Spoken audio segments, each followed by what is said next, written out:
C'est toujours un réel plaisir d'accueillir sur les plateaux des télévisions qui vous transforment Corneille Kossi.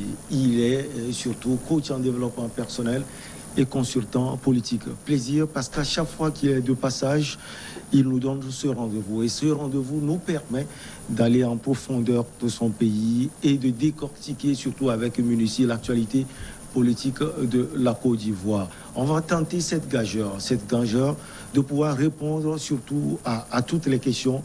Et surtout, nous allons poser des questions à Corneille Kossi. Corneille Kossi, bonjour. Bonjour, monsieur Michel. Vous allez bien? Super bien. Allez, c'est une joie extrême pour nous de vous avoir parce que l'actualité de votre pays est on ne peut plus riche et surtout cette actualité liée au Front populaire ivoirien. Cette question a Finguessan, le caillou dans la chaussure de Laurent Gbagbo, l'ancien président. C'est un plaisir pour moi d'être sur le plateau de New York TV. Un plaisir de vous avoir aussi de vous avoir devant moi parce qu'on va décortiquer l'actualité de mon pays. Vraiment, ce que je voudrais dire à l'entame, c'est qu'il faut que nos politiciens cessent d'enfariner et d'enfumer leur peuple, et particulièrement le peuple ivoirien. Nous sommes déçus de certains hommes politiques qui ne respectent même pas les règles du jeu. Ils se comportent comme des régimes moyenâgeux qui ont pour support que la condescendance, le mépris de leur peuple. Je ne supporte pas cela. Afin-Guessan est un caillou dans la chaussure de Laurent Gbagbo. Qu'on le veuille ou pas. Il y a des Ivoiriens qui ne suivent que des gens. Ils ne suivent pas les règles. Ils ne suivent pas la vision. Ils ne suivent pas les tests que nous-mêmes, on a pris la peine d'écrire. Vous voulez dire qu'il y a des tests qui régissent le fonctionnement du Front populaire ivoirien? Tout à fait, Michel. Est-ce que quand on doit changer un président, il n'y a pas un congrès qui se tient? Mais pourquoi M. Laurent Gbagbo ne tient pas le congrès et qu'il met l'anathème sur le président Afin-Guessan? Si vous pensez qu'il a eu des relations, comme on appelle, incestueuses avec le pouvoir, mais que tu aies le courage de dire au peuple, que tu aies le courage de dire à ta base. Mais je ne peux pas comprendre que de manière unilatérale, le président Gbagbo prend une décision et il y a des milliers de personnes qui le suivent. Vous suivez une vision ou vous suivez une personne. Mais bien avant Corneille Kossi, il y a eu cette rencontre entre les deux poids lourds de la politique ivoirienne à Bruxelles.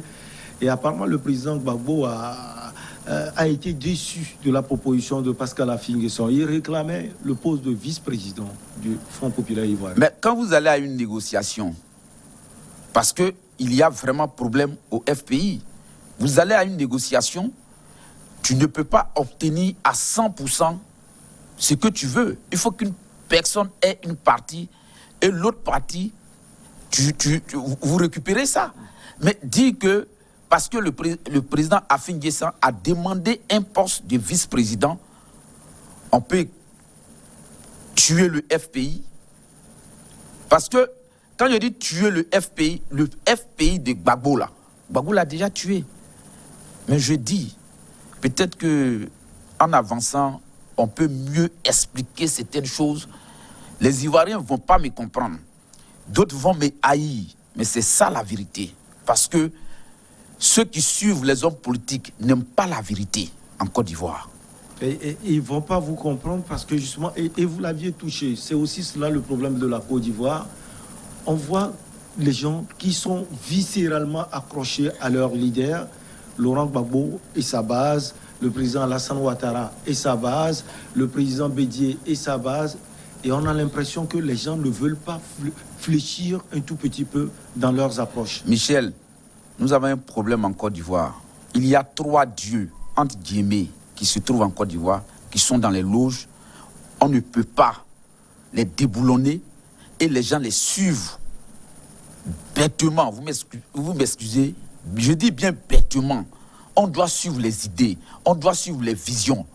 C'est parce qu'on suit des gens qu'aujourd'hui, l'ethnie a pris le pas sur la politique. Les gens suivent parce qu'il est de mon ethnie.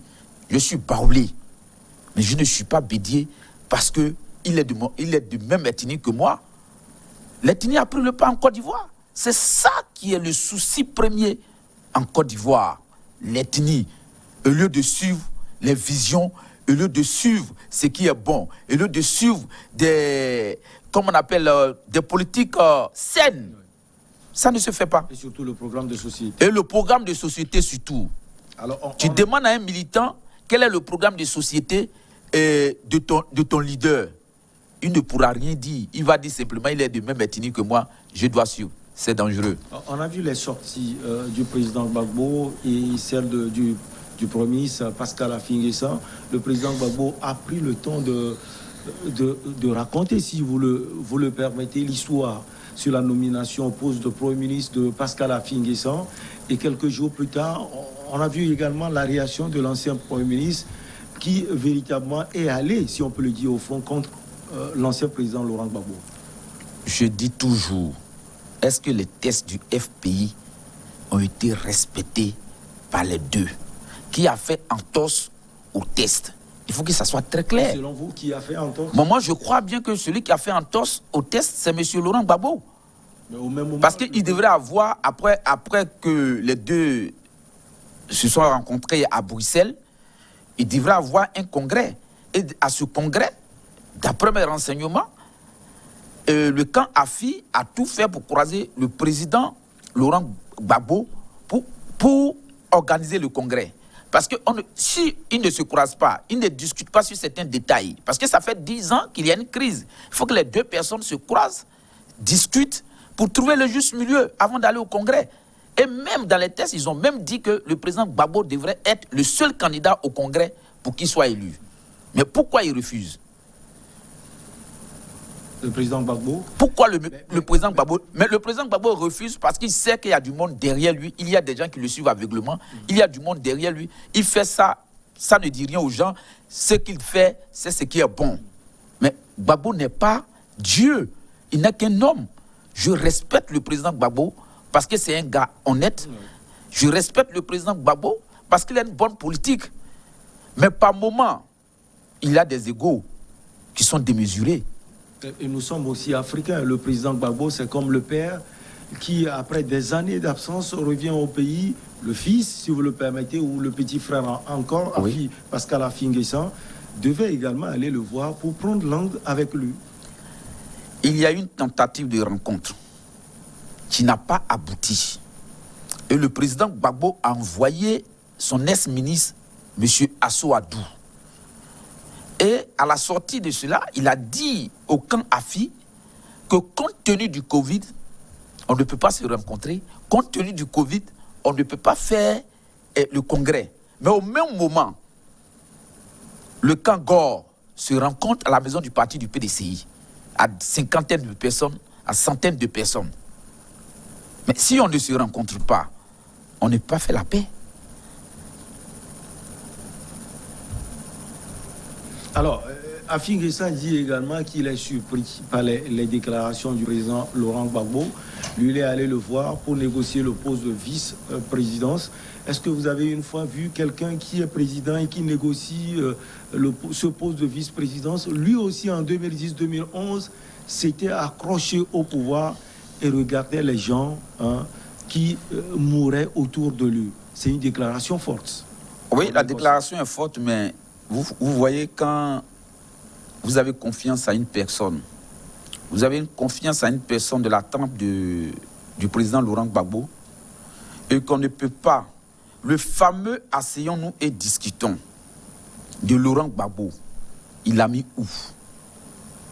Monsieur Affi a voulu croiser le président Laurent Gbagbo pour discuter de certaines choses. On ne peut pas discuter au téléphone. On ne peut pas discuter en étant distant. On discute quand on est ensemble, quand on est en face, pour trouver les problèmes du FPI. Mais il ne l'a pas fait. Il ne l'a pas fait. Mais si tu refuses de me croiser, on ne peut pas discuter. Ça l'a énervé. M. Gbagbo a fait sa déclaration. Lui aussi, il a fait une déclaration. C'est fini. Et tout ce mélo, Corneille Kouassi, divise le Front populaire ivoirien. J'ai l'habitude de parler d'abord du Front populaire ivoirien Concorde, Alcide Didier à l'OEGN, qui sont déjà au RHDP. Il y a 2 blocs actuellement. Il y a les GOR et le FPI légal. Mais la tendance Simone Gbagbo, vous voyez, c'est quelle tendance? il n'y a pas de tendance Simone Gbagbo. La politique que Gbagbo fait, il est obligé d'inclure Simone Gbagbo. Il est obligé d'inclure Simone Gbagbo parce que quand il est parti faire sa conférence, Madame Gbagbo était là. Elle était là, mais les autres n'étaient pas là. Alcide Didier, qui vient de même région que M. Laurent Gbagbo, et l'autre, Alou Eugène, qui est son neveu, son propre neveu. Mais que les gens réfléchissent un peu, la plaie est profonde. Le problème qui mine le FPI est profond. Les gens veulent cacher le soleil avec la main. C'est parce que M. Laurent Gbagbo sait que le problème au FPI est profond qu'il a préféré créer un autre parti. Justement, on va parler de cela. Il a dit qu'il laisse l'enveloppe à Pascal Affi-N'Guessan et il prend la substance. Il va aller créer un nouveau parti politique. Il y aura sans doute, comme vous l'aviez dit... Quand M. Laurent Gbagbo dit qu'il laisse l'enveloppe et que la substance, il prend. La substance, c'est quoi? Ça veut dire que avoir la même ligne politique.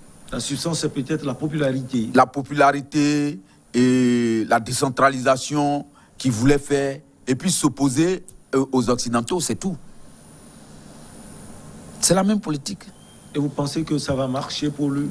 Je dis, Affi-N'Guessan est un caillou dans les chaussures de Laurent Gbagbo. Les gens sauront dans 3 mois, dans 6 mois, dans 1 an. Quand vous êtes des amis, vous êtes des frères, vous avez partagé assez de choses. On ne se quitte pas comme ça. Ainsi. On se quitte en fair play. Si on ne se quitte pas en fair play, le plus grand perdant, c'est celui qui est le plus âgé, c'est celui qui est au-dessus de l'autre. Est-ce que Laurent Gbagbo n'aura pas un souci? On sait qu'il a 20 ans de prison en Côte d'Ivoire. Le président Alassane Dramane Ouattara, pour le moment, ne parle pas de cela. Il a donc un souci avec la justice. Il veut créer aussi un parti politique. Ça se fait en Côte d'Ivoire, ça va être aussi facile pour lui? Très très belle question. J'étais ici dans 2 mois et je disais que si M. Laurent Gbagbo vient en Côte d'Ivoire, c'est qu'il y a eu un deal entre la France... Justement, il y a 2 mois de cela. Entre la France et Laurent Gbagbo. Quand Laurent Gbagbo rentre au pays, il commence par la rupture. La rupture avec sa religion. Il était évangélique, il devient catholique. Il était avant catholique, Corneille Kossi. Il était avant catholique, avant qu'il ne soit président de la République. Quand il est devenu président de la République, pendant ces 10 ans, il a été évangélique. Il quitte à la haie, il revient, il coupe à l'église évangélique, il devient catholique. Il coupe avec sa femme. Il prend une autre femme de manière légale maintenant. Il coupe maintenant avec son ancien premier ministre, qui est Affi-N'Guessan. C'est un signal fort que M. Laurent Gbagbo donne au camp FPI. Gbagbo est venu pour détruire le FPI. Il faut que les gens sachent, parce qu'il est dans un deal avec les Européens. Si tu ne rentres pas dans le deal, tu ne rentres pas au pays. C'est pourquoi je te disais que les gens ne vont pas me comprendre. D'autres même vont me lancer des invectives. Mais c'est ce qui est la vérité. Il est dans son rôle. Il est en train de jouer le rôle des Occidentaux. Il faut que je te le dise.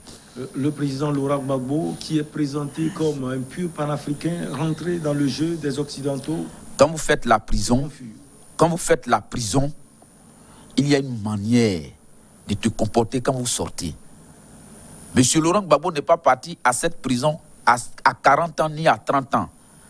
Il est parti à 69 ans, bien 68 ans. Il ressort, il est déjà âgé. Il ne peut pas venir faire un tel combat encore. Et comme il connaît sa base, comme il sait que sa ligne politique, s'il change, ça va créer problème, il préfère faire ce qu'il est en train de faire. Vous avez parlé de rupture sur toutes les lignes du président Laurent Gbagbo, mais il y a un symbole qui Il n'est pas indubitablement une rupture. C'est cette rencontre avec l'ancien président Henri Konan Bédié. Alors, précisément, cette rencontre, c'est pour faire obstacle, écueil au pouvoir en place, alliance pour détrôner le président Alassane Dramane Ouattara. Il y a une hypocrisie affreuse qui existe en Côte d'Ivoire. Tout ce balai diplomatique, tout ce balai de rencontres entre le président Gbagbo, le président Bédié, entre le président Gbagbo et le président Alassane. Vous voyez que la politique du FPI, la politique de Laurent Gbagbo ne coïncide pas, n'est pas comme on appelle la politique que le PDCI fait. Le PDCI est un parti de la droite et le FPI est un parti de la gauche. Gbagbo est socialiste. Sur quelle base ils vont s'asseoir? Sur quelle base ils vont s'entendre sur quelque chose de mieux pour aider les Ivoiriens? L'objectif, c'est de détrôner le président Ouattara. Et ce n'est pas la première fois. On a déjà vu Gbagbo avec Ouattara. On a vu ensuite le président Ouattara et le président Bédié. Peut-être c'est le tour. Il y a eu ces alliances. Gbagbo, Ouattara, Bédié. Aujourd'hui, Bédié, Gbagbo. Nous avons tiré quoi de meilleur dans ces alliances? Le peuple ivoirien a tiré quoi de ces alliances? Si ce n'est que des intérêts personnels. C'est des intérêts personnels? D'ailleurs, ces rififi au sein du Front populaire ivoirien arrangent forcément le pouvoir en place, le RHDP, que les gens même accusent d'utiliser à Finguessan pour déstabiliser le président Laurent Gbagbo. Mais je disais tout à l'heure que les gens cessent de jeter l'anathème sur certaines personnes, sur le président Afi. Est-ce que les gens ont vu M. Afi prendre de l'argent avec le président Ouattara? Cherchez à régler vos problèmes internes. On ne règle pas les problèmes internes et on trouve le bouc émissaire ailleurs. On ne doit pas chercher le bouc émissaire ailleurs. Le bouc émissaire est chez nous, au FPI. Régler les problèmes internes. Tu ne règles pas les problèmes internes et tu dis que c'est le pouvoir en place. Mais c'est tout ça qui crée beaucoup de soucis dans les pays. On voit toujours le pouvoir en place, le corrompu. Mais Gbagbo était là. C'est la même chose que les gens du PDCI disaient, c'est la même chose que les gens du RDR disaient. Qu'on a utilisé telle personne, on a utilisé telle personne. Mais ce n'est même pas la première fois qu'il y a ce genre de problème au FPI. Il y a eu un problème Bougadoudou, il y a eu un problème de Lida Kwasi. Ils n'en parlent pas. Pourquoi? Alors, on veut connaître ces problèmes, si vous le permettez. C'est trop sensible de parler de ça sur un plateau de télévision. Voilà. Mais nos frères du FPI savent, ils sont conscients, ils me regardent, ils savent qu'il y a eu des problèmes plus graves que le problème à Finguessan. On pourrait régler ce problème-là facilement. Ce problème entre le président Gbagbo et le président Afi est mineur. Ça, c'est un problème mineur. Mais c'est parce que l'homme Gbagbo, avant même qu'il ne sorte de la prison, il avait déjà son plan B qu'il devrait mettre en pratique. Donc il arrive, il déroule le plan, c'est fini. Il sait qu'il y a des gens qui vont le suivre. Et parlant justement de ce plan, on voit des signaux qui prouvent à suffisance que entre le président Gbagbo et le pouvoir, c'est pas fini. Hein. Je veux dire, la gestion de l'État, un jour, il a encore cette ambition. Il suffit de voir ses sorties, ses déclarations. Il veut créer un nouveau parti politique. Vous voyez des obstacles sur son chemin. Le président Gbagbo ne pourra pas se présenter. Il faut que nous soyons très clairs, nous les Ivoiriens. Ces trois dieux, M. Henri Konan Bédié, M. Alassane et M. Gbagbo, ils nous ont fait du tort. Les trois? Les trois nous ont fait du tort. Ces accolades qu'il y a eu la fois passée à la présidence, ces accolades qu'il y a eu à Daoukro, on pouvait le faire en 2010. Pour éviter les morts. Pour éviter les morts. On a laissé, les gens sont morts. Il y a eu 3000 morts. On vient jouer les pompiers pyromanes. Vous trouvez ça normal? Quand M. Afi dit, il était accroché au pouvoir. S'il pensait qu'on pouvait faire la paix, s'il pensait qu'on pouvait s'unir, il pouvait laisser le pouvoir, mais il s'est accroché au pouvoir, non? Ben, il disait qu'il a gagné. Et quand on gagne, c'est difficile de laisser aussi le pouvoir facilement. Il y a un adage en pays baoulé qui dit, quand on dit pardon à sa femme, ce n'est pas parce qu'elle a raison. Parce que tu sais que le soir, tu seras obligé de lui demander pardon. Donc mieux vaut demander pardon devant tout le monde pour qu'elle puisse céder le soir. On peut dire que tu as gagné, ou bien tu n'as pas gagné. Mais consciencieusement, si tu n'as pas gagné, tu sais. Si tu as gagné, tu sais. Mais pour l'intérêt du peuple ivoirien, on peut laisser tomber.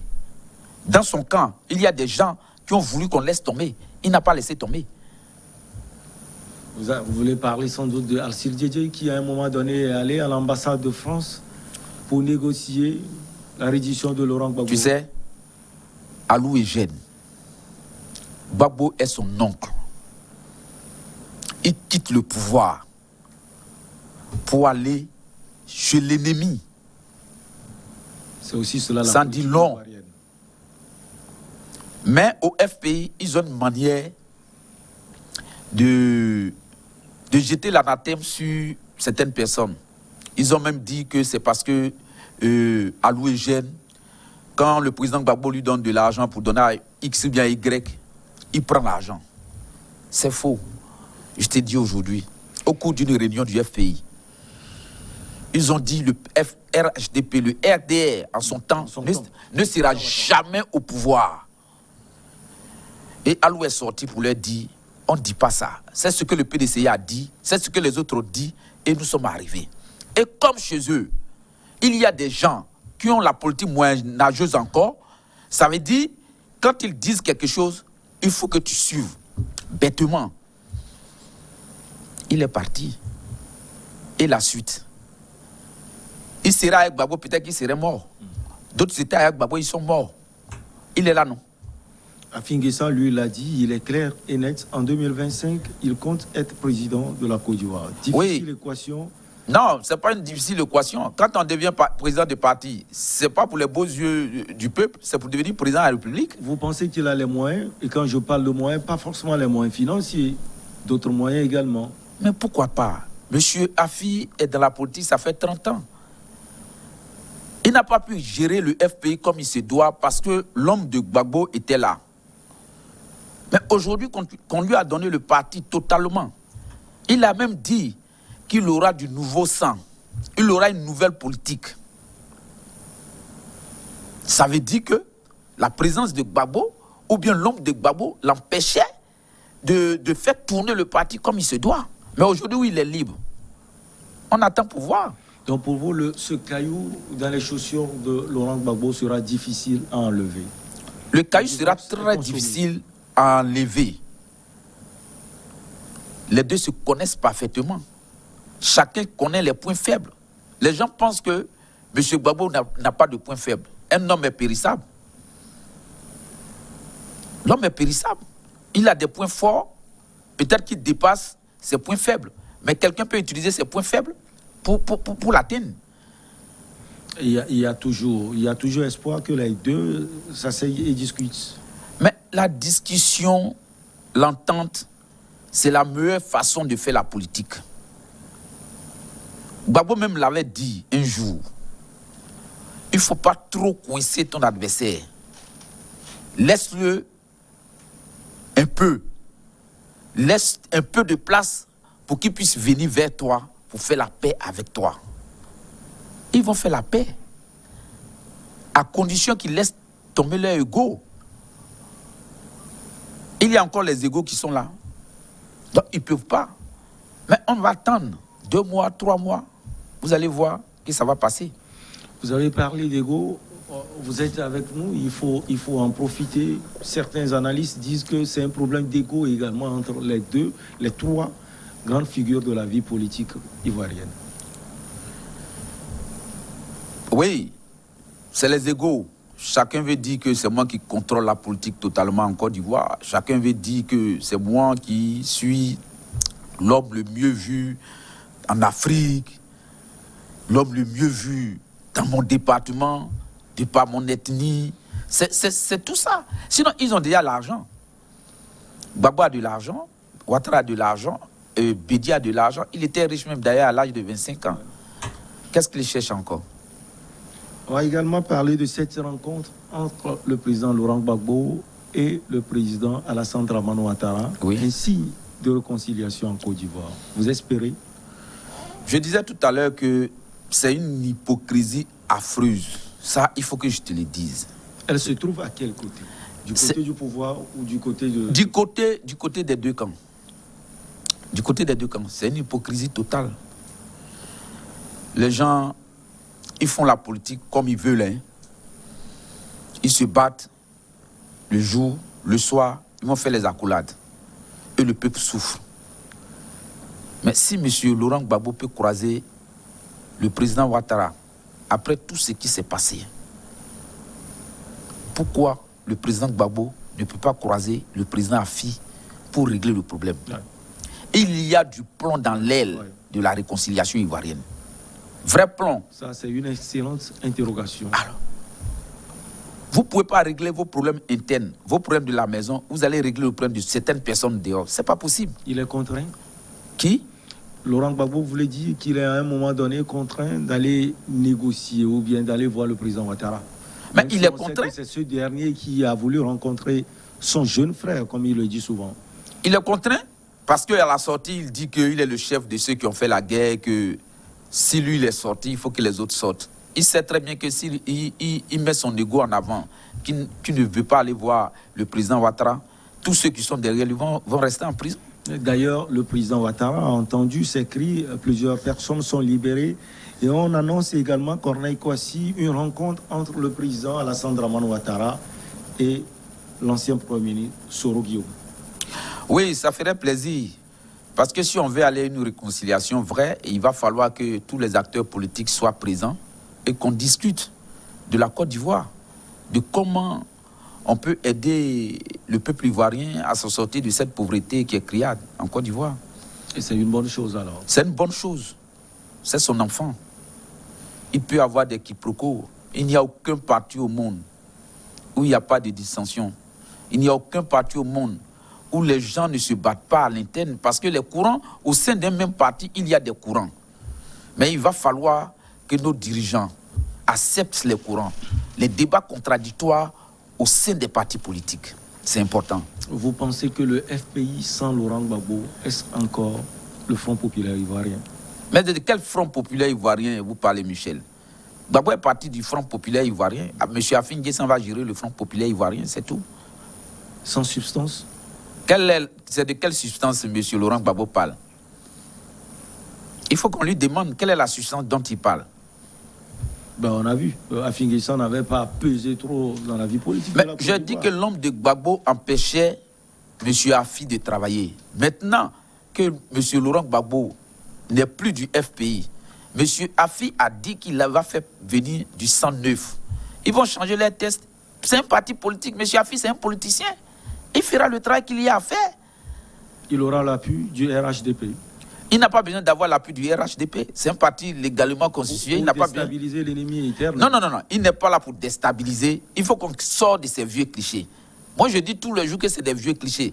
Tu sais, quand l'Africain n'a pas d'argument solide, il trouve toujours quelque chose à dire. Il trouve toujours quelque chose à dire.